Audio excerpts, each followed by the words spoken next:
everybody. Thanks for coming to our coffee conversation today.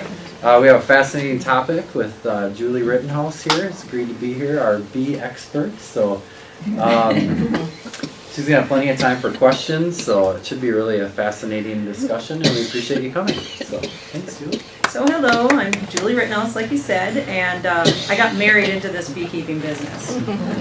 After I got married, I decided, bees, honey? Well, that sounds easy enough. Why don't I just start working with my husband? So that's what I did, and I soon found out it was a lot harder than I thought it was going to be. But my husband is Tim Rittenhouse, and his grandfather, Thurman Rittenhouse, started the beekeeping business in this area. He used to live in Kansas and would haul his bees up to southern Minnesota. Ended up coming to this area for like the alfalfa and the cattle country, where there was a lot of pasture ground and things. And then his Tim's father, Art, he was the second generation beekeeper. Tim's third generation beekeeper, and our son Sam now is going to be a fourth generation beekeeper. Cool. It's kind of how it works in the beekeeping industry, because how else do you really get into it? You know, it's not something that a lot of people like to do. It's hard to find people that want to work with us because you do get stung. So this is kind of what I wear in a regular day. I got my boots, you know, and tight jeans so the bees can't crawl up my pant legs, which they will do if you don't treat them right. You know, if you shake a few on the ground, they want to climb back up, so they'll climb up your pants. And long sleeve shirts, and then I usually wear a veil, or like you see on the video here, these guys just have coats on, and my suit will have like long pants and everything, just because you get kind of dirty. But pretty much wear this every day, and then you feel pretty safe, because the worst part was always having them come to your face. So this is about all you need. My coveralls have a little zipper thing, so they can't crawl up underneath my veil too. So I pretty much wear this every day when I go to work, along with, these were kind of dirty, I guess I need some new gloves. Leather gloves, they come up past your, you put them on, they come past your elbow like that. Just keep your arms and your wrists protected a little bit. And I use a smoker to calm the bees, just put some sawdust in there. And a hive tool is my my tool I carry around all the time, because the bees like to glue everything down and stick everything down. So anyway, there's about 212,000 beekeepers in the United States of America. I just looked that fact up on Google. And out of that 212,000, 200,000 are hobbyists.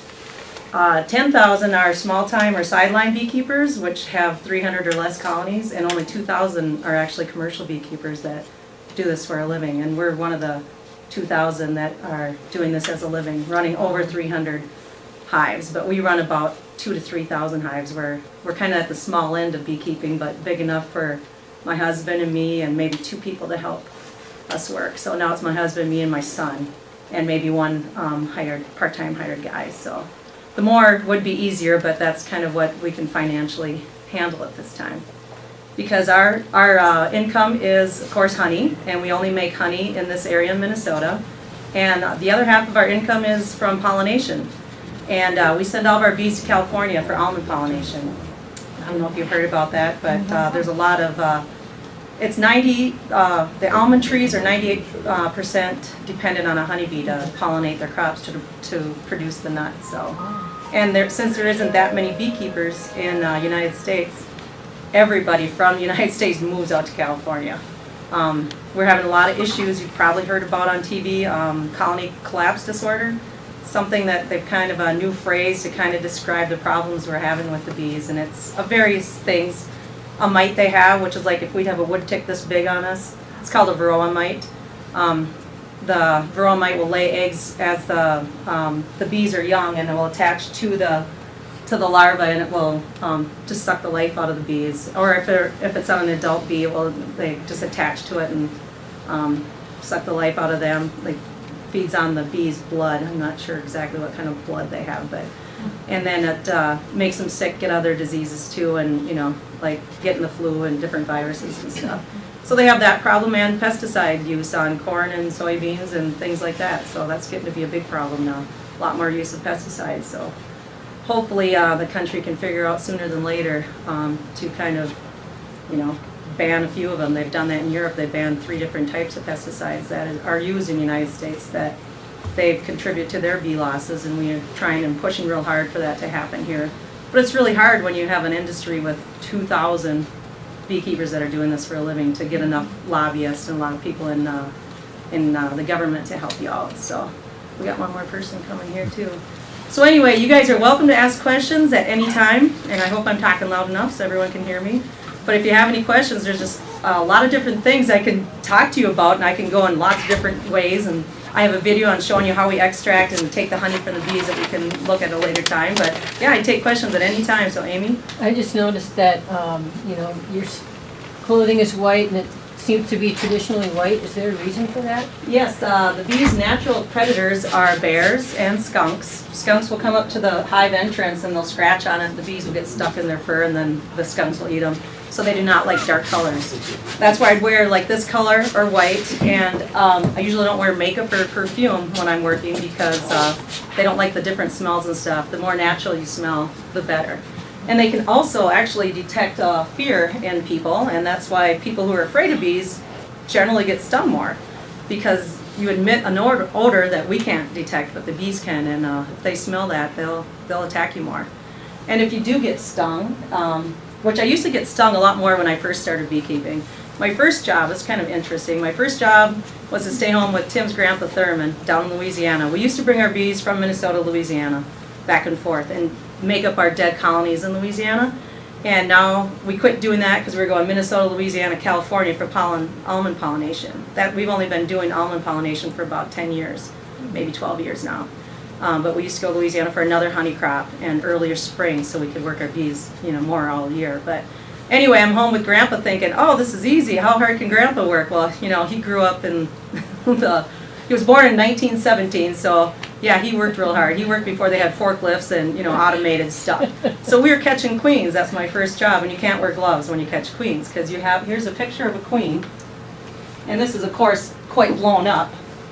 But she's quite a bit bigger than the rest of the bees, but when you catch a queen, because we raise queens down there to supplement some of ours that would die, you have to pick her up by the back of her neck. Well, she's only like this big. So you can't wear gloves because you don't want to mush her when you have a glove on. So I was like, no way, I'm going to work bees for the first time in my life and I'm not going to wear gloves? Are you kidding? Oh, you'll get used to it. And if you get stung, he said, just rub a hickory leaf on your sting. I was like, I don't know what a hickory leaf is. Are you kidding? But I did it, and the hickory leaf story, that was just pretend. He just made that up. Because after I did get stung, which I did, he showed me how you, if you ever would get stung, the honeybee leaves a venom sac. And they lose their stinger. It gets extracted from their body, and the bee will die if that makes you feel any better. But it's a barbed stinger, and it'll get stuck in your skin, and there'll be a little venom sac in the end that's pumping the venom into you. So the sooner you can get that sting out and scratch it out and not pinch it out, and do not take a tweezers and pinch it out, but take a fingernail or a credit card or, I don't know who would take the time to dig through their purse to get a credit card, but unless you keep it right in your pocket. But I would just scratch it out, and then you get less venom in you, and then you won't swell up as much. You have that just a little bit amount of venom in you instead of the whole dose. So anyway, if you can find a hickory leaf and rub it on, it might make you feel better. I don't know. I think it's just to get your mind off of it is what he was doing. But yeah, Tim's grandpa taught me everything about raising queens, and I only learned. I never went to school for any of this. I should have paid more attention in science and bookkeeping and trying to keep track of things. But Tim's grandpa taught me how to raise queens and how to take care of bees, Don't smoke them so much. Now you're smoking them too much? Not enough, Quit throwing things around. You have to be real gentle and deliberate with what you do and not run around in the bee yards. And when you have a bee around you, don't go like this because they're going to be attracted to that motion. So if you have a bee, especially if you get a bee inside your veil, you don't want to take your veil off and where there's hundreds of bees out there. You just want to quickly get it before it gets you. So, but I do get stung. Like I say, less now than I used to because now I'm better at manipulating the hives and I'm more calm in the bee yard. But when I first started, I would get stung at least once a day. I guess in the summertime, it's maybe once a week now or so. So yes. What are your hives doing now today? Okay, all of our hives were shipped. We took care of them all summer. Took care of their honey. In October, we send them all out to California. Central California, it's all farm country out there. Dairy farms and almond trees and grapes and absolutely everything you could think that's grown is grown in that Central Valley of California. And we ship them out in October just because of our weather here and the snow. They're really not needed out there until February, the 1st of February. That's when the almond trees start to bloom, and that's when the ranchers out there want you to move the hives into the orchards, so many per acre, so many distance apart, and then they can pollinate the trees for 1 month, and then they get shipped back here the beginning of April, which is a little early here since last year we had 6 weeks of snow, but they have to come back then because then they spray the trees there also with pesticides, so we need to get them out of there. With the 98% pollination, do they pay you to bring your bees out Yes, they pay about $100 a hive. But the hives have to be 8 frames of bees, which is on that, did I just push that button again? Oh, throughout America have produced millions of pounds of honey. These beekeepers own and operate colonies of Can we watch bees, it? starting with a single queen bee. Okay. hang on. Yeah, your hive has to be healthy and 8 frames before they'll pay you that amount. And they have people that work for the almond growers that will check the hives and inspect them and make sure they're all live. How do you ship them? Oh, we ship them on flatbed semis. We hire the semis out because that's just another job in itself. We put about 440 hives on a truck, and then they put a big mesh net over the top of them, you know, and secure the load down. And then they have to drive during the day if it's warm, or stop in the evenings to fuel up and things. Hopefully they'll do that. Or if they're moving, keep on moving during the day. So it takes them 2.5 days to get out there, almost 3 days. So when you see that story about that truck overturning, the bee truck, that's probably one of those, huh? Yes, Yeah. yes, and hopefully doesn't happen to us. They have them insured for $100,000, but it'd be devastating to lose. We ship 5-6 loads a year, and if you would lose, one semi-load of that, because it's very hard when a whole semi-load of bees would tip over to, it's all made out of wood. Everything's wood and wax, and so they pretty much get destroyed. And to try to get the bees back where they belong is pretty much impossible. How do you keep control of your inventory so that you're not losing any out in California, that they all, which you sent, Yeah. comes back? Okay, when we first started shipping our bees to California for almond pollination, we heard about bee rustlers, and it's true. There are people that will steal your bees, just like cattle rustlers. We thought, oh, this gotta be just fake, but we've had some taken from the orchards. We have them in boxes. They're too high, and we have all of our boxes branded with our zip code. That's how we brand ours. Some people put their name on it or whatever. That's the only way we really control our equipment. The bees themselves, they'll fly. You'll lose a few that get lost. Or if someone would pick up a hive, they're like homing pigeons. You have a hive right here. If you would move it to this side of the room, they'd all fly right back to that exact spot, right there. So once you set your bees down, they have to stay there. And if you want to move them, you have to move them a couple miles out of the way. So like our bees out in California are in stockpile yards, and when they get ready to go, they'll move them the couple miles into the orchards. But the way they got stolen was beekeepers or whoever did it came and just picked up the hives. They're on pallets, which we put 4 on a pallet, and so we can lift them up with forklifts. And they just came and took them right out of the orchards. So these, some of the ranchers have some people hired that drive around with weapons and kind of monitor everything, try to keep the they don't really vandalize them there. They know how much they're worth, so they pretty much just steal them. So, but we only lost a couple hundred in 1 year, which there is no insurance for it. We even tried to get Lloyd's of London to insure, and they won't insure bees. So we pretty much just count them by our boxes. So you assume the liability Yes. on both ends then? Right, yep. Yeah, so we do have, the government has a program. They used to have a honey price support program. I think it was kind of like maybe the milk program was like that, I'm not sure. But they used to supplement, you'd sell your honey to the government, and then if you could sell it elsewhere, you'd get a couple cents a pound. But they dropped that when Clinton got in office. But it was a good thing for our industry, actually, so we should try that with more industries. But the price of honey actually went up after they dropped that program, and a lot less paperwork and a lot less for the government to do, so they thought they saved a lot of money, but it ended up being better for our industry. But we can buy insurance through like the Farm Service Agency, and that is they first started at being a honey crop loss program, and they ended up figuring out that it was more of a problem of losing our bees, so they switched it to if you have a loss of bees with a CCD or the colony collapse disorder of a certain percent, that you would be covered for that. So out of all the years I've been doing this, we qualified 1 year, and you have to lose a lot of your inventory to actually qualify for it. And we were having some major issues with trying to keep our bees healthy. They come up, there isn't very many researchers that deal with entomology or with bees, honeybees, and they're so important, and it's hard to find a product that's safe to use because, honeybees are the only insect that make food for human consumption. And to find a product that, and it's a natural product, and so you don't want to use things that are not natural or that are, chemical based. So they try to come up with a lot of different things, formic acid treatments, which is actually found in honey, but nothing works 100%. And it's very critical on when you put it on, when you put the medication on. You can't put anything on when you have your surplus honey boxes on because it would contaminate your product. So there's a very short window where we can medicate to keep our bees healthy. So that's been one of our big problems.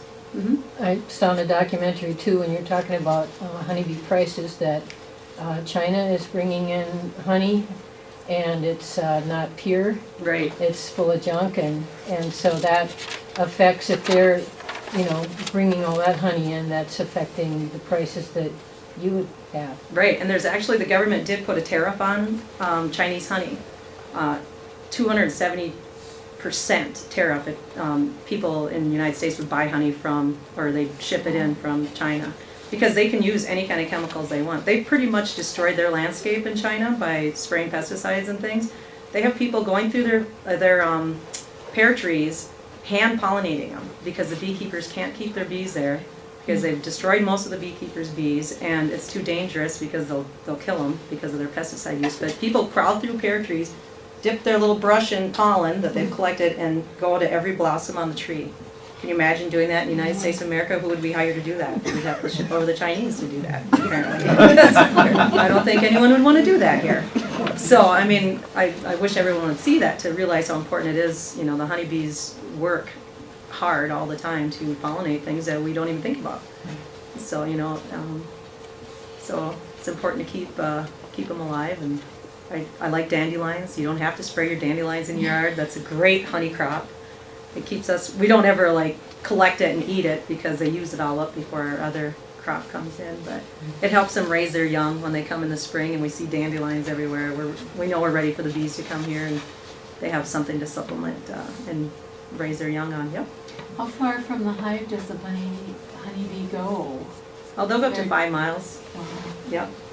We like to keep about 40 bees in each location, and we've been really lucky that the farmers in this area, and we've had some bees on farmers' land that, Tim's grandpa used to keep bees on their land. So many years in the same areas. We like to keep them 2 miles apart approximately, and about 40 hives in each location, so they have enough area to fly to get their crop, which around here is sweet clover, yellow sweet clover, alfalfa, basswood trees with the yellow flowers on that kind of hang down. That could be a really good crop. And then your wildflowers in the ditches and things. I know I was given an article about these North Dakota beekeepers. They make fantastic crops out there. But I don't know if you've driven through North Dakota, but they don't cut their ditches of flowers, and they don't spray them. If we could just have our state do that, how much more there would be for wildlife and bees would be wonderful, and we wouldn't have that expense, to have, because it's really getting hard. That's another problem we have is like a lot of animals have, I guess, is you run out of place to live. The bees are running out of place to forage. Everything is developed and everything is landscaped and manicured, and there isn't a lot of wild flowers around anymore. And the farmers are farming, there used to be a lot of ditch and room in between and pastures and things, and the farming is becoming so big that, they have huge alfalfa crops or fields that are mowed down right away or sprayed with chemicals, and it's so the landscape itself is changing too. We need to get back to being maybe a little more wild and keep room for our insects and our animals too. So we're kind of moving our areas. Even I've noticed around this area, areas where we used to make great honey crops are declining, and so we're just kind of moving to wherever. Every year I keep track of what locations produce how much weight and everything, and we just keep kind of moving them around and juggling them around to put them where we think we can make a honey crop. We average about 75 pounds a hive on a good year. And in North Dakota they make 125 pounds a hive, and they don't want any more beekeepers out there. They tell us at our meetings, yeah, I know, you guys all talk about our crops, but we have plenty of beekeepers out here. So, and that's kind of just a general gentleman's rule that we are in this area. We are Stearns, Meeker, Candiai County. There's some beekeepers over by Belgrade, Bruton, and they kind of have a little bit farther north area, and there's no law in Minnesota anyway where you can keep your bees, but just kind of, you know where the other guys are. You can't have too many bees in one area, no one will make a crop, so. The farms that we keep our bees on, we've just been trading honey for letting us use their land, so that's been fantastic. It's been working really good, so. Yeah. Well, you mentioned wildflowers. Are garden flowers good too? Yeah, there's certain different kinds. Actually, flowers in the mint family are really good honey producers. And there's just, I don't even know half the flowers that the bees make honey on. I know that in the fall they make, and Tim's grandpa told me this, so this is sure technically right, smartweed. I'm not sure what that is, maybe somebody else would know. But the bees make honey off the smartweed, and it's really not a very good tasting honey. But I can tell in the fall, as we get later and later, all of a sudden I'll smell it, I'll be, oh, that's that smartweed that Grandpa told me about. I'm not exactly sure what kind of flower it is, but it's a lot stronger. Smelling honey and tastes a lot stronger. So that's where you get your different colors of honey, different flavors. I don't know if you can tell a little bit of difference between these two. This is Minnesota honey from last year. It's pretty much alfalfa and clover, and this is actually orange honey from California that we collected 5-6 years ago, and I have a couple jars left, so I melted it up and brought it in so we can see if we can taste the difference. Because these 2 jars I extracted this summer, and I don't know why, but some crystallize and some don't. Depends the day that I take the honey from them or what the moisture level is and things. So this is the same honey. This here, if you ever get your honey crystallized, you just have to melt it up real slow. You don't, I put it in a pot of water, and I'd never boil the water, just real slow and let it go, as long as it takes. You don't want to do it too fast because it darkens the honey. But this will look exactly like this once I melt it up. A lot of people think this is bad, but it's not. It'll actually, you can keep honey at room temperature and it will last forever because bacteria cannot grow in honey. But will it crystallize again? Yeah, probably. Once it starts to crystallize, it seems, you always have that little bit of crystallization in there. It seems like it does that quicker. And you can just keep Yeah. It probably will get darker and darker the more you heat it up. We try not to heat our honey. We sell all of our honey in 55-gallon drums to Sioux Honey Corporation, and that's where this video is that we found on their website. It's pretty interesting. We just found it last night. They show how we take honey and extract it, because all of our stuff is closed down for the winter, so I wouldn't be able to show anybody. So it's kind of a good video. It's not exactly what we do, but pretty close. Your comment about how long last honey was discovered in a pyramid in Egypt, did you ever hear that? Yes. It was deemed to still be edible. It is, yeah. It won't go back. That's great. Since Europe banned those 3 chemicals, have they noticed any difference in the hive productivity? In Europe, yes, they have. Yes, the beekeepers are super happy about it. Their losses are quite a bit less. I don't know exactly the statistics, but we're lobbying for it in the United States. But like I said, with 2000, it takes money to lobby stuff in the government, and it's hard when you only have 2,000 commercial beekeepers to raise that money to hire the lobbyists to go to the government to tell you what you need. So I was going to say, you were talking about that Chinese honey.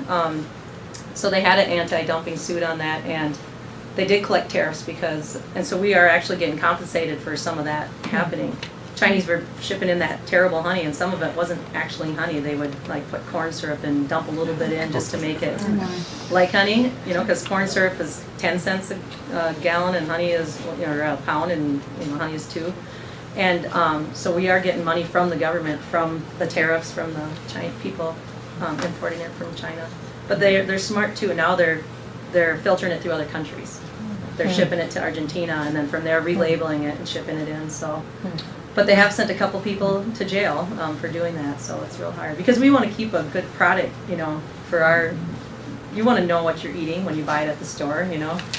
Just if it's made in America, it should be good. It should be pure, and that's why we have to go by a lot of standards as far as not using the chemicals that these other countries are using and things, because we want a pure product for our people. How often do you get inspected? Not very often, I'm surprised. Once every couple of years, we'll have inspectors come to our plant where we're... State or federal? That was a federal. We used to have state inspectors for our bees themselves. They inspected our bees a lot more than our honey plants.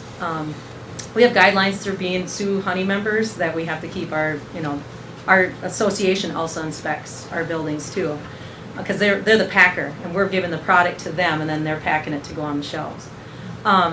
We used to have state inspectors for moving our bees from one state to another. There's a lot of paperwork you have to do. So when we send our bees from here to California, the California border wants to make sure, you know, certain things aren't coming into their state. Fire ants, hive beetle, another problem we have, things like that. So we used to have a state inspector come out every year, and they dropped that program. So now we have to hire someone from the state to come and inspect our bees every fall.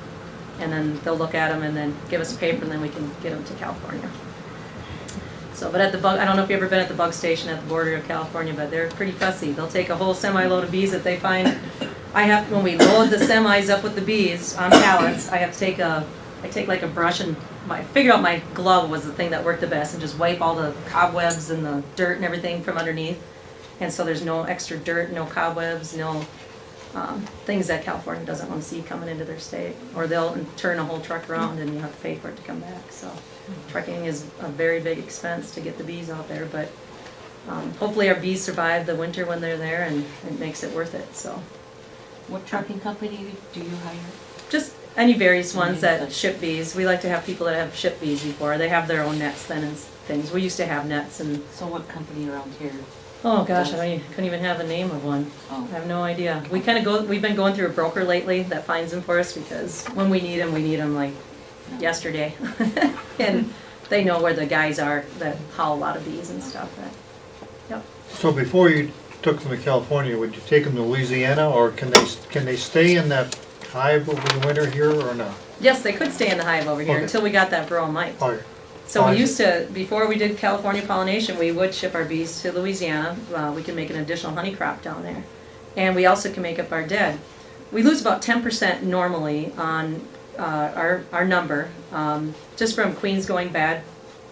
They run out of fertilized eggs, or they die for some reason. So we need to make up our dead to keep our equipment full of bees, and so we can keep making honey crops. So we bring our bees to Louisiana, and we'd split them. We'd take a hive, a nice big hive, split the colony in half. So say you have 40,000 bees, 20,000 bees in this box go here, 20,000 here.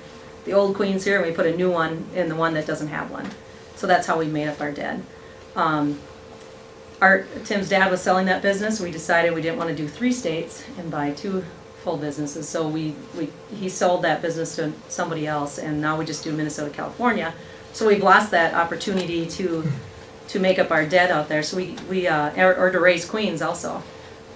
So we buy queens from other beekeepers. The first queens you can get are from Hawaii, and so we'll get our first queens in March from Hawaii. They're $20 a piece, so you have to be real careful with them. I've mushed a few. I feel really bad.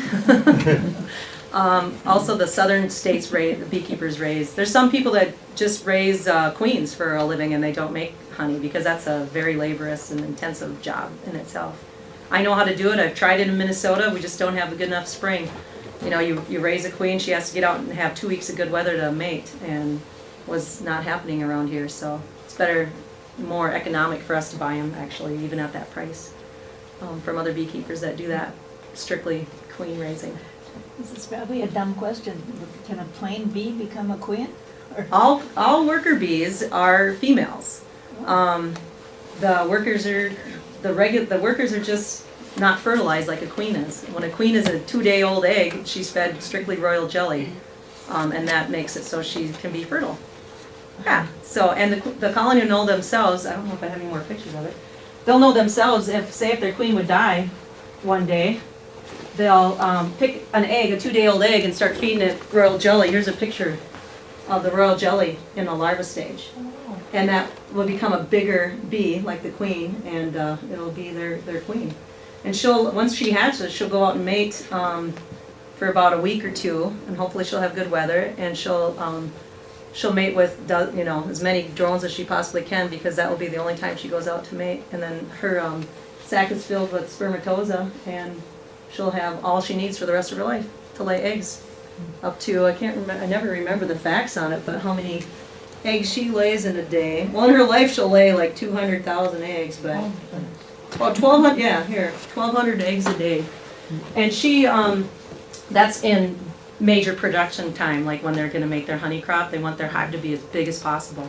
Once fall comes, the colony will know that they are going into winter, and they don't want to feed as many young, so they'll quit feeding the queen as much and she'll lay less eggs. So they have less young to take care of over the winter. Because a bee themselves, yep. What's the life expectancy of a queen? A queen can last 2 to 5 years. It used to be 2 to 5 years. It seems 2 years is about tops now because of, chemicals and we're treating our hives for mites and things, so it's, not as good as it used to be. But a regular worker bee, which is a female bee, is about 20 to 35 days. When she's born, she has different jobs. She starts out as a nurse bee. I just read this fact too. I didn't know that they don't get their poison gland until they're 5 days old. So when they're real young, you could let them crawl on you and they could sting you, but it wouldn't hurt. So, but they wouldn't usually sting you anyway as a young nurse bee that's just hatched. And as they get older, their jobs change. Then they start taking care of their hives. And then I always thought their last thing was to defend their hive and die, but I guess that happens. They become defense bees at the entrance, keeping other insects out of their hive and people and bears and beekeepers. And then when the oldest, they'll forage. They'll fly and get the nectar and then turn it into honey. So they have a separate stomach for the nectar that they collect, and there's enzymes in their body that turns it into honey, so we can actually eat it. Because if you'd go to a flower and taste that nectar, it tastes nothing like honey. Tried it. It's good, but not as good. Yeah, so the bee doesn't last very long unless unless a bee is raised in the fall. She couldn't last the whole winter because they don't do much. When they're in California right now, they don't hibernate, but they rest and they don't do much. They just eat enough honey to keep alive, and once things start flowering again, then they'll start having the queen raise more eggs. They start, getting their colony bigger so they have more workers, and by the time they come here, we want them to have at least 50, 60,000 bees in their hives so they can make us a good honey crop. So as far as trying to keep track of all of our bees, 100 here or there or whatever, you never know. I'm sure if you get lost out in the country flying around, but they pretty much come back to their own hive and their own box. So, yeah. So any other questions? So the drones are the ones that protect the hive? No, the drones don't do any. They're the male bees. What do they do? They eat honey and they mate with the queen. That's it. They can live up to 90 days if they don't mate. If they mate, they die immediately. So, yes. It's an interesting fact. The kids love that fact. Do you ever have any rogue queens that'll go out and start a little nest or? Yeah, actually, hive in an eave of a house? Yeah. Here's a picture of a honeycomb that the bees made naturally. We have all of ours in rectangle squares that we can manually, I didn't bring any with that you manually take out, but in the wild they would just connect to something and build this type of a shape of hive and kind of have a circle. We call it, it would be the nucleus of a hive. The middle is where their babies are. Then the next layer would be they store like pollen next and then honey on top. They always store their honey on top. That's how we can take it from them. In our frames that we have, they'll have their babies down below and their honey always on top. So the boxes that we have up high are the ones that will have the honey in, so we just take them away after we chase the bees out of it. But yeah, if they do get too big for their boxes, here's a picture of a swarm. Not sure which way it goes. This way, that way. But anyway, if the hive gets too big for their boxes like we keep them in 2 boxes, the queen puts off a scent, a pheromone, that the hive can smell her, and they know they have a queen. Well, if they get too many bees, they can't smell that, and they don't have enough room, so the queen and half the bees will leave the hive and fly and find a new place. They send scouts out first to find a new suitable home, and then they come back and they all do these little dances and things, and half of them will take off. And it's not fun for us to see, because if we lose half of our population in our colonies, that's a smaller colony to make our honey crop. But if we do see them go, or if they land somewhere, we try to capture them and put them back in a box. Yeah, so. So what's the difference between this kind of a nest and a wasp nest? I know, we're going to pull up a picture later to show you. And would you want to be called for what would be a wasp nest? No, they don't do, they just need to be exterminated. Okay. They're very pesky. Wasps can sting you more than once. They have a smooth stinger. They don't have a barbed one like a honeybee. So a lot of times when you get stung by a wasp, you get multiple. That's why it seems like when you have a wasp nest, you get stung a lot, because they are probably stinging you multiple times and multiple bees. We'll try to pull up a picture later of the difference. I get a lot of calls about yellow jackets. I have bees in my eaves or whatever. And it might be my colony. I don't know if my colony had decided to swarm. It could be, but to know the difference of what they look like would be great, because I've gone to a lot of places and they're yellow jackets or paper wasps, and they don't make any honey. They don't do us any good. They're very pesky, especially in the fall. The yellow jackets that are around, they're bright yellow. They're around pop cans and stuff. Sometimes you'll have a honeybee going around there too, because they're looking for their last bit of sugar before the winter comes. But yellow jackets are in the ground a lot of times, and bees usually are up in trees and things like that. When the bees do swarm, the hive that's left over will raise their own queen, like that other picture I showed you. They'll do that themselves manually. And so we could do that with our bees, just split them in half and have one and let them raise their own, but it takes a long time from it to get from an egg to a viable queen. It's almost 2.5 months. No, not quite that long. A month before, 28 days before she, or 10 days before she hatches. She has to mate for another 15, 20 days, so that's 20, 30 days. About a month and a half before she'd actually start laying her eggs, where you have a colony that might make you honey. That's why we buy the queens, do the splitting like they've swarmed, give that one half the queen that can lay right now, because the beekeepers have already raised her, gone through that 30-some days, checked her to make sure she's laying eggs properly and for good fertilized eggs. You can tell by looking in the comb. She's got one egg in every cell and they're standing up straight, and that's how you can tell if it's a good queen. That's how we check to make sure our queens are good. When they run out of fertilized eggs, they turn into drones. Drones are unfertilized eggs. A queen can decide if she wants to lay a fertilized or unfertilized egg. She will lay more unfertilized males in the spring when they need the drones. In case she would die and they need a new queen, they want to have the drones available to be able to go mate. But in the fall, they kick them out. The drones all get kicked out the front door and laid dead on the ground. And I've seen bees, little worker bees, they're half the size, and they'll pick up a drone and they'll fly it off and drop it way far away from the hive in the cold. I've seen them do that because they don't want the drones eating all their honey all winter. Then in the spring, they'll raise more drones as they need them. Yeah, they're amazing how they can control their own environment like that. So, yeah, yes. If you were to overwinter a hive here, what would you feed it? Well, we supplement feed our bees with corn syrup because it's a lot cheaper than feeding the honey back. And actually, we do a lot of supplement feeding. We take the honey from them. We hope we don't take enough, but for them to survive out in California, they have to be at least have 100 pounds of honey on them. And so we feed them corn syrup, and a lot of times we put like pollen substitute and stuff in the corn syrup, so it's a little healthier for them. Honey naturally has pollen in it from the flowers. That's why it's good for you to eat, and especially if you have some allergies, you have a little bit of pollen in there you're getting. That's in the honey, as long as it hasn't been, heated up to too high of a temperature. But in the winter, yeah, before we ship ours away, we feed them corn syrup. And if we would, and we used to keep them here in the winter, like I said before, we got the mites and things. We'd feed them so they're heavy enough, and we used to wrap them. We put them all in a line, 40 of them in a line, and put straw over the top and these felt boards on the top for moisture control, and then wrap them with black tar paper. And then we just let them sit all winter, and they used to survive like that.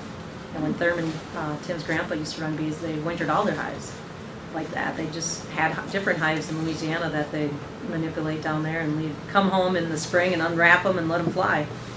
But we tried that, and when I was first married, and I've been beekeeping now for 27 years. When Tim and I were first married, we used to winter our hives. About 5 years into that, we got the varroa mite, and we started having issues with them dying in the winter.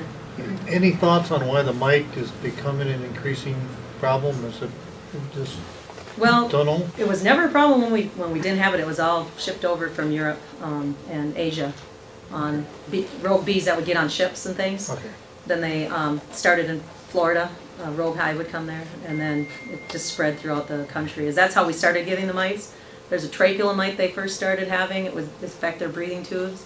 And now this varroa mite, and now we have a hive beetle. It's another bug from Asia that was shipped here on, from us being a global world. So actually Hawaii just got the hive beetle last year. They haven't had that, but one of their cargo planes had bees on it, and the door was left open, and it wasn't supposed to, and some bees got out, and some of the hive beetles got out. So now they have a big problem with that. They defecate in the honey. They have little maggot-like worms and slime everything, these hive beetles. They're terrible. We don't have much of a problem here because of the colder weather. Those beetles go into the ground and that's how they have to reproduce. So when they're here and they go into our ground, it freezes, it kills them. So we're lucky in the northern states. But we do have some of those problems. We've bought bees. The years that we've had a lot of losses with our bees, we bought bees from Texas area, and they have hive beetle problems because of their weather. It doesn't get very cold, and we shipped them up, and we had a lot of them here that killed a few of our colonies, but we got them under control because we didn't have too many. So. It's the latest on killer bees. They haven't done much. They haven't gone any farther north in Texas than they thought they'd be. A lot farther north, and they haven't. I think with having beekeepers, they kind of manage them, take care of them. You don't want to have killer bee, which is an Africanized bee. It looks exactly the same as the honeybees that we raise, which are European, like you're saying. And they look the same, but they just have really aggressive genes. And when one bee comes out of a regular hive to defend their hive, their whole hive will come out to defend. That's how aggressive they are. They swarm easily. So in Texas and stuff, you never want to mess with a wild swarm down there. You want a beekeeper to come and do it because it could be Africanized, and they have killed small dogs or whatever. But yeah, they don't seem to come any farther up here. If we bought bees from Texas and any of them seemed little, we call them hot hives, you start working them, you get stung a lot of times we just get rid of them because it's not good for us to have them, and we don't like to get stung a lot, believe it or not. Ship it to China. What's that? Ship it to China. Yeah, good idea. I'm sure they probably have very nice bees there. Do you do anything with the bees' wax, or where does that come from, or how do you collect that? Oh, the bees produce wax. They have wax glands in them, and yes, they. You'll see on this video when they extract the honey, they always put a wax capping over their honey to preserve it. They dry it down to a certain moisture level so it doesn't ferment. And once it's to that certain level, and we make sure all of our honey, when we sell it's at that level, we have a tester to test it. They'll put a wax capping on it to preserve it, and we have to take that wax capping off to get the honey out of the combs. And then we have it run through this machine that separates the wax from the honey. And then we scoop it into a barrel and we send it to a rendering plant that melts wax. Some beekeepers do that also themselves, but sell it to rendering plants that will sell it. Sioux Honey sells wax also, our wax. We don't make a lot of wax in a year, but yeah, we have a wax crop also, so it's not significant, but it's some. And I used to sell propolis too. It's a glue that the bees get from, it's like a resin from trees, pine trees and stuff, and different types of plants, and they bring it back to the hive to seal cracks in their hives and things. Like if they have a crack in their roof, they'll seal it with this propolis, and we used to sell it to this company that would make it into medication for the Chinese. They like to use kind of crazy things like that and different kind of products. So yeah, so everything a bee makes, a person can use. So the venom, I don't know what we can do with that. Although people do, and I don't know how they do it, collect bee venom for people who have allergies to it. Our daughter Rachel, when she was 2, we found out she was allergic to honeybee stings, of all things. And I talked to a scientist for the University of Minnesota, and she said I sensitized her to it. I came home with my coveralls on or my work clothes, hung on to her as a baby, hey, mommy's home, and she got minute doses of venom instead of a nice big sting. She never got stung when she was little. Our son Sam, who keeps bees with us now, he was always throwing rocks and doing things to the bees he shouldn't have been because, he's a boy. He'd get stung all the time. Well, now he doesn't swell up at all when he gets stung. That happened when he was 1. Well, Rachel never did that. And yeah, she got stung in her little finger, and she was hospitalized. So when you're allergic to a bee, I used to swell up. My whole hand would swell up. I get stung in my face, my whole face swells up, and it still does. But when you're allergic, it moves into your lungs and your whole body. She had a hard time breathing. So that's definitely the allergic part of it. A lot of people say they're allergic because they swell up, but that's just a natural occurrence, especially if you get the full dose of venom in you. I got stung in my arm. I left it in there because I was showing everybody, and I swelled up to my elbow, So, and I get stung in my eye, and my whole eye swells shut, and that's just a natural reaction. That's your body fighting the venom. But when it starts leaving stripes on you and it goes into your lungs, that's a problem. But we did put her through 5 years of bee venom therapy. So we bought bee venom, of all things, and gave her 5 years of shots, and now she can handle a bee sting. So she's supposed to go back every year for a shot, but we have bees, so we just get her stung once a year. Why buy bee venom when you have it, right? She doesn't like it because it still hurts. Oh, so, yeah, any other questions? Do you want to watch this video we have? It's about, this video is on Sioux Bee Honey Association's website, and you guys are all welcome to go to, they have recipes on their website and facts about bees and things, and they did a video, like I said, we just watched it, of extracting, how the beekeepers take the honey from the bees and extract it. It's not exactly how our equipment is. Ours is a little older than this, so it's not quite as automated. We do a lot of factory hands-on, take the comb from here, put it here, stick it in the extractor, where theirs is a little more automated, but maybe someday we'll catch up on technology here, but let's see. I got to rewind it a little bit, I bet, Matt, huh? Oh, here. How do I get that back? There we go. There you go.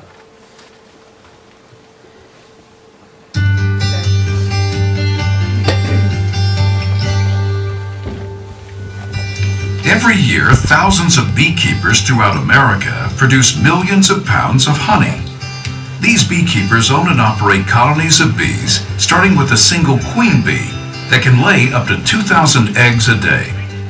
Beginning in the spring, bees gather nectar and return to the hive, which can contain about 50 to 60,000 worker bees. Starting in late July, the beekeeper will begin to harvest or pull the honey from the hives. Smokers are used to drive the bees into the bottom section of the hive.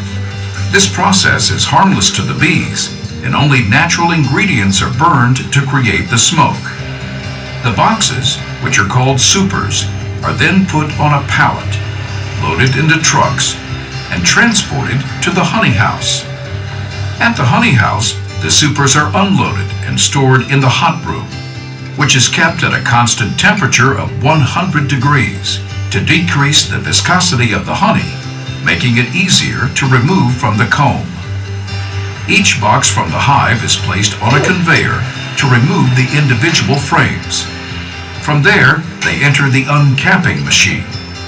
Sharp blades rotate at a high speed to remove the wax cappings from the comb. Each frame is checked to make sure that all the caps have been removed before entering the extractor. A total of 128 frames are loaded into the honey extractor.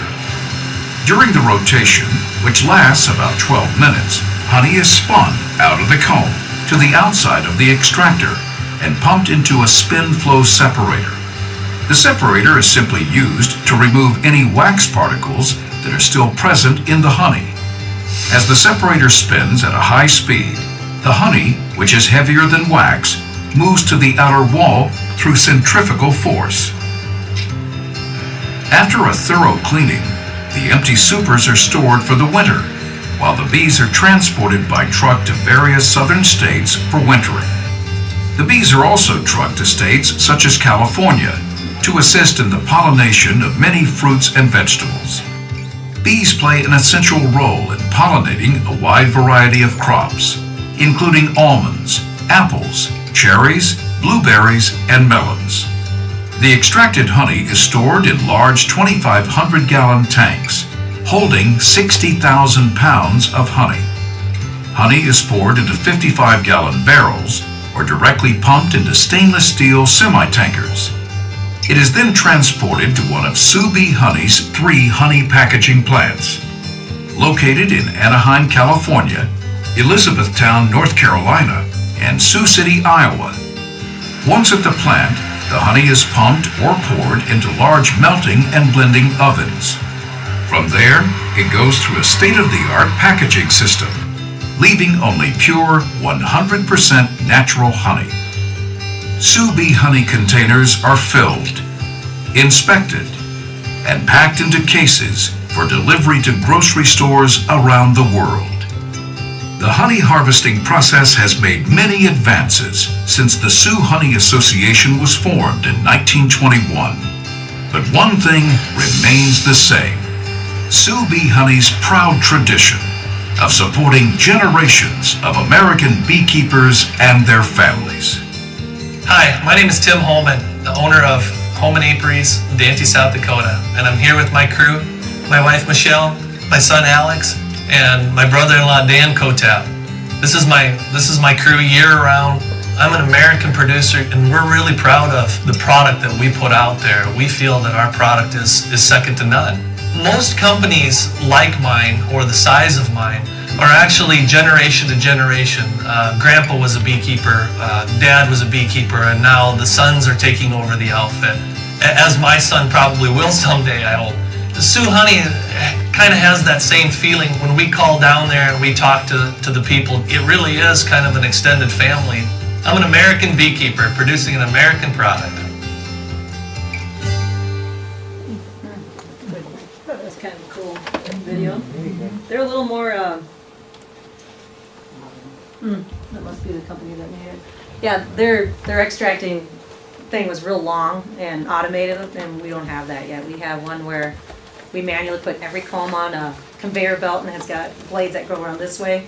And then I manually take every hive, or every comb, and put it in a extractor, which is round, and ours spin around this way. It does the same thing, and then I manually take it out. So it's like, doesn't last very long. That's the nice thing about beekeeping is once you get sick of one thing, it's time to do something else. So that extract, or you want to extract as long as you can because that's more honey, but usually isn't very many weeks that we do that. We collect our honey in August and September and have it all extracted and the bees all fed and medicated and ready to ship out by the end of October. So, but the bees do come home in April, and we'll start making up our dead and checking queens, making sure every hive has a good queen in it, so she'll survive the summer. Feed them until they get the flowers and place them in different locations. They all come on semis. We unload them, put them in a stockpile area, and then drive them out at night to where they need to go. Or if it's cold out, we can move them during the day. So we're pretty much really busy from April until November. And then the winter we do shop work and really boring stuff. Yes. Do you want to talk about royal jelly and about pollen? Do you have these byproducts that you also sell, or? Our bees make royal jelly, but I don't collect that. I think it's kind of a difficult thing to do. I don't know what the market is around the United States for that, or I know the Chinese actually eat a lot of the royal jelly for health reasons. They believe it makes them healthier. And we used to collect pollen, and my mother-in-law Diane used to sell bee pollen for human consumption. There's no documented, like the USDA doesn't document that it's good for your health, but it is good to have bee pollen as like a vitamin. And also, like, she used to sell to horse races, people who raised racing horses. They feed it to them too, and for canaries and birds. They feed them pollen for when they're breeding. So how do you collect bee pollen? What is bee pollen? As you saw in the video, they were the black things they had on top. The black squares is a fume board, and that scared the bees out of the honey. But they had 2 boxes. Our bees are always 2 boxes, and our honey's above that. We always run ours 2 deep, and then so we'll have ours 3 or 4 hive. But to collect bee pollen, you have a trap. You have to lift the hive off of its area, put a trap underneath it, put the bees back on, and they have a tray. The bees collect their pollen on their back legs and pollen baskets. Just when they're visiting flowers, it gets on their body, and then they kind of rub it down to their little pollen baskets. And when they crawl through this trap, it scrapes it. They crawl through a little screen, and it takes that pollen. 2 of those little granules off there, 1 off of each leg. And so you can't believe how many, millions of little, hundreds of thousands of granules it takes to collect, or how many bees had to go to how many flowers to get all that. There's a little tray you pull out, and then you dump it into a bucket. Don't you need that pollen to make the honey? The bees need the pollen to feed their young. That's what they collect. Yeah, yep. They mix that with the nectar. It's the nectar they use to make honey. Yes, the nectar from the flowers they use to make honey. The pollen they feed to their youngs, they mix that with some nectar, and they call it bee bread, and that's how they raise their young. So the pollen, you don't want to collect all their pollen. They need it in their hive. And that's another reason why they're getting a little unhealthy, because the pollen sources are becoming fewer, and some of the pollen, like on the corn crops, they're putting this neonicotide chemicals on there that goes into the pollen of the plants. And so the bees are bringing that back home, feeding that to their young. Young bees are dying because of that pesticide on there. Yep. What is royal jelly? royal jelly is some magical thing the bees make. That's the only way I know to explain it. Yeah, and they feed that, like I showed that one picture to that queen. Every bee gets a little tiny bit of it. It's that white milky substance. It's a high protein substance the bees create in their bodies, and every bee gets a little bit, but the queen gets strictly that to become fertile. Yeah, so I have no idea. Don't ask me how they make it or why, or it's just one of God's ways, I guess. So, yeah, and then, yeah. Well, I have two questions. So one thing you were just saying about is they're saying that the problems with the new pesticides are that they're systemic, so they're in the plant. It's not like they're on the plant, they're in the plant, so that bees are actually ingesting this now. And and that's the concern. Right, yeah, and it somehow is getting into their pollen that the plants are producing. Yeah. And, you know, bees are not necessary for corn to pollinate to create a corn crop, but they will go get the pollen from the corn plant, you know, and because they need pollen, and they want to get pollen from everything they can. And so they get some of that corn and bring it home, and that's where they're picking up some of that stuff. So if you're surrounded on three sides by corn, what do you do? Well, we're running out of areas to put our bees, so we just cross our fingers they're not getting too much of that, and they're getting enough of the other stuff. So, yeah, that's why, like I say, we're kind of moving areas, trying to get away from. But there's corn everywhere. The North Dakota beekeepers are having the same problems. A lot of beekeepers are having that same problem. Is the systemic pesticides also in the soybeans? Yes. Oh crap. Yeah. And the thing is that these fields, you know, instead of having the diversity, like you said, there used to be, you have just acres and acres and acres, hundreds of acres of just a corn crop, or hundreds of acres of just soybeans. So it's not like the bees can go to all these little areas. They're surrounded by these huge fields. Right. And in this documentary, it said that it's when you have so many acres together, it said that's like a party for pests. So that's why they have, you know, if you are a pest of corn, then that's why they have to spray so much. And so just one problem leads to the next. Right. They had the same problem with those poplar trees they planted south or just north of Regal. Once the poplar trees that they planted, just tons and tons of them, well, that's just too much of one, too much of one plant in one area. Then the Asian beetles came. Well, they got an aphid on them, and they shipped Asian beetles over here is what happened, to kill the aphids, and now we have all those Asian beetles that we can't get rid of. So my other question was about, like, when you have these honey conventions, beekeeper conventions, that must be kind of funny, because like you must have real honey nerds, and so you're like, oh, this honey is way better than that honey, and all that kind of stuff. So do you have honey tasting and all that, or what? Well, beekeepers are an interesting group, that's for sure. It's like going to a science convention. We have entomologists from universities come and talk to us, and sometimes I sit in these discussions and go, what? And they talk about systemic and all these these guys are professors of this, and so a lot of things are a lot over a lot of our heads, but we just want, what can you do to help us, so thank goodness they're like studying those things and coming to talk to us about it so we can learn a little bit. But beekeepers, everyone has their own way of doing things. It's interesting to go to bee meetings because you can learn a lot from beekeepers, but yet again they like to keep their secret, my secret way of beekeeping, I don't want to tell you everything. So I don't know, we don't really have honey tasting. They have the state fair where people bring their honey down, and the lighter your honey, you get more money for lighter honey. So we want to keep nice and light, because like you saw when Sioux Honey blended it, you want to keep it looking light. Some honey looks like motor oil. In Louisiana they have it's not Tupelo, I can't remember the kind of honey it is, but it's very dark. Is it just a consumer preference? Yes. Or so it doesn't Consumers matter like if it's lighter dark honey. or lighter? It doesn't matter really, and it's all would be what taste you like. Every honey does have a different taste depending what plant it comes from. I like the lighter stuff myself. It tastes like candy to me. But Grandpa Thurman, he liked buckwheat honey. That was really sharp, and a lot of the Germans like buckwheat honey. When we have a buckwheat crop, we could sell it over to Germany. Before we became a member of Sioux Honey, Tim and I used to sell our honey on the open market, but that was another job in itself. And his grandfather and father were both members of Sioux Honey, so we joined that corporation, or that co-op. About 300 members in Minnesota, or in the United States, in Sioux Bee Honey. So almost all your honey goes to Sioux Bee now? Right, yeah. Okay. Yep. There's a lot of large environmental organizations in this country that have powerful lobbying influences. Has there ever been an attempt to align with some of them for help? Yeah, although sometimes to control our mites and things, we are using chemicals ourselves. So it's really a fine line until we can find better ways to control our mites, which are killing, as a beekeeper, if your bees are dead, you're out of business. So we have used some products that were chemicals in our hives, but like I say, we're very regulated with it. It has to go on at a certain time, and you have to follow and they check our honey, and they test everything to make sure there's no traces of anything in our products.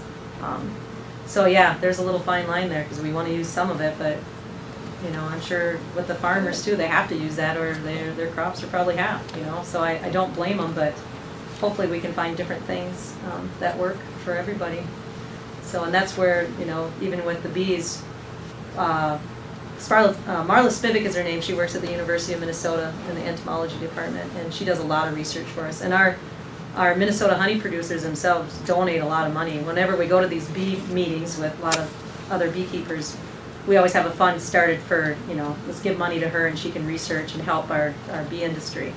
And she's trying to, come up with different queens that are more resistant to mites and diseases and things, and then we buy her queens and we mate them and try to run them in our operations so we can naturally get rid of our pests and things. So, yeah. Is it working? That doesn't work as good as we wanted it to, but a little bit, Select for hygienic behavior, like you try to raise your bees so they manually remove mites off the bees instead of having to kill them with a chemical. Doesn't work as great as you want it to, but maybe the combination of doing that and using natural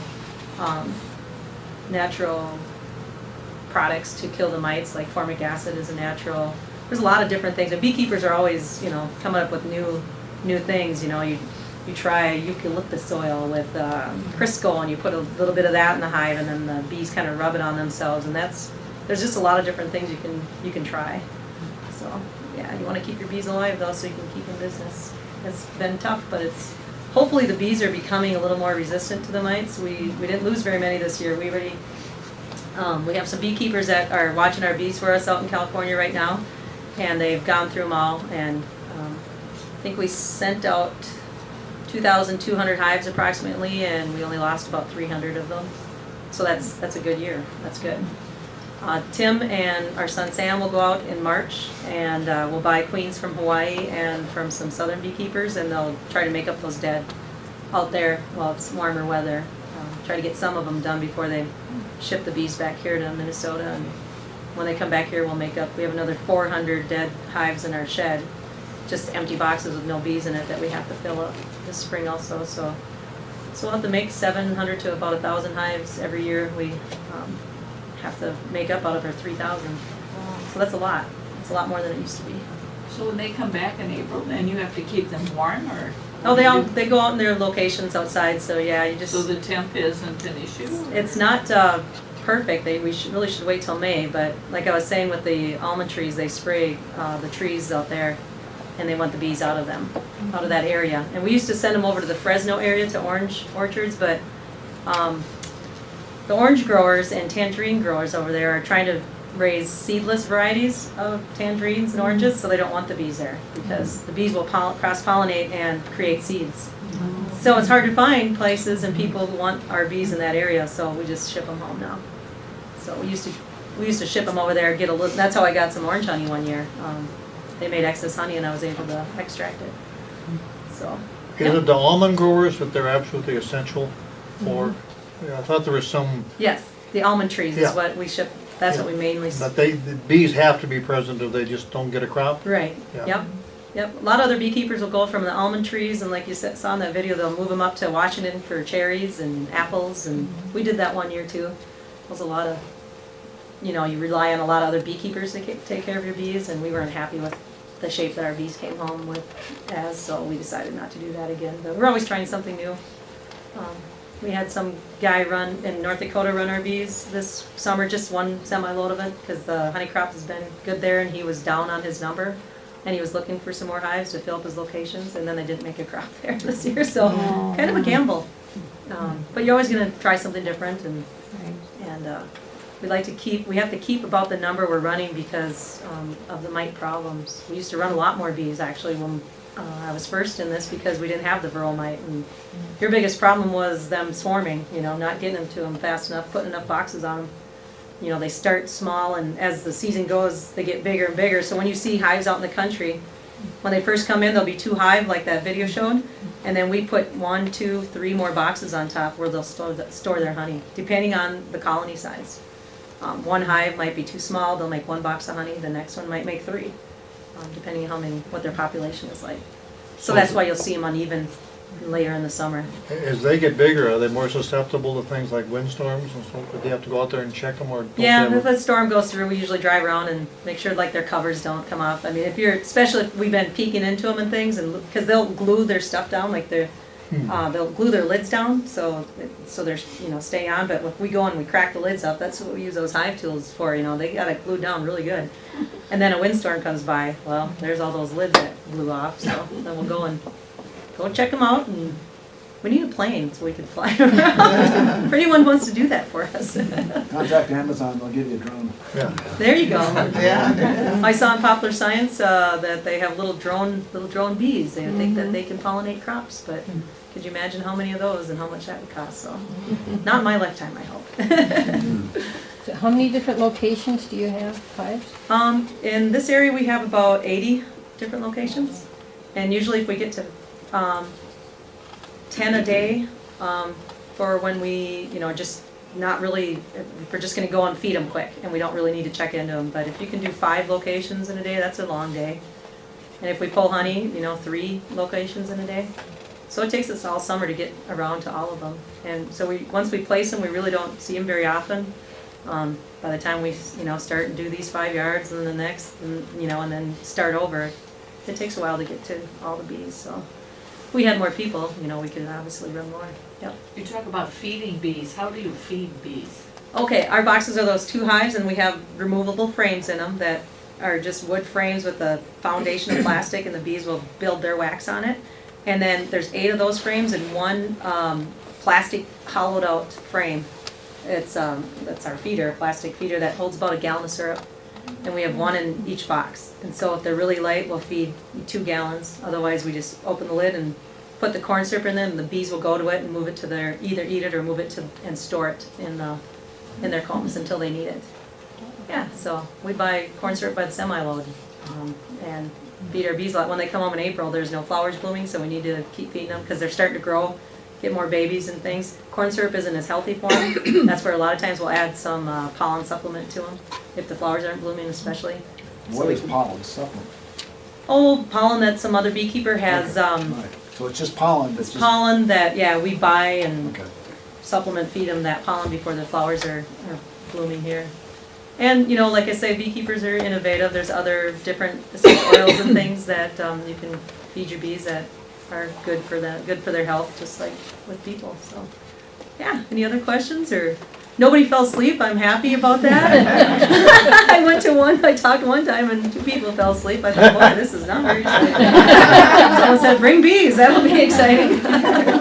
I do have some honey you guys can taste if you'd like to, and some spoons if you'd like to have a little taste of the honey, unless you already know what it all tastes like. But it's good. This is right from our area, so if you want to try some, and try some of the orange stuff, see if you can tell the difference. If you'd like to try that, and I can take some more questions too. Let's give Julie a hand. Thanks for coming. Yeah. There's just so much.